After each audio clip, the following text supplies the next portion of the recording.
আমার মাছরা দুনিয়াত খেয়েও নাই রে ভাই হল আসলে কইছে আমার ৮০-৯০ হাজার টাকা লাগবো। আমার টাইম ৮০ পয়সা নাই, আমি রাজমিস্ত্রি কাম করি। ঈদের আনন্দ আজ সবার ঘরে ঘরে থাকলেও গোলাপগঞ্জের এই ঘরে নেই সেই ঈদের আমেজ। দীর্ঘদিন ধরে গোলাপগঞ্জ পৌর এলাকার ঘোগারকোল গ্রামের মৃত সবুর আলীর স্ত্রী ভুগছেন স্তন ক্যান্সারে। এদিকে টাকার অভাবে মায়ের প্রাথমিক চিকিৎসাটাও করতে পারছেন না রাজমিস্ত্রি ছেলে। আমরা ডাক্তার দেখাইছি প্রথমে, আপনার ধরা পড়ছে টিউমার থেকে হয়ে গেছে স্তন ক্যান্সার। ক্যান্সার থেকে আপনার কয়েক দিন আমি চিকিৎসা চালাইতাম পারছি না, ও ফুটি গেছে। ফুটেই জায়গার মাঝে হয়ে গেছে আপনার ফুক দিলেছেন গিয়া।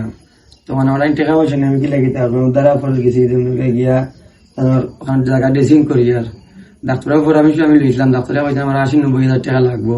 আমার টাইম ৮০ পয়সা নাই, আমি রাজমিস্ত্রি কাম করি, আপনার বাবাও নাই। আর আমার মারে আপনার সহযোগিতা করুক, দেশের বিদেশের যারা দেখবা। আমার মাছরা দুনিয়াত খেয়েও নাই রে ভাই হল আপনারা সহযোগিতা করুক, বুঝছেন? মা বোন এগুলো আসুন দেবা। ছেলের চোখে এখন শুধু একটাই আকুতি, মাকে বাঁচাতে চাই, কিন্তু সেই চাওয়াটা যেন আটকে আছে টাকার অভাবে।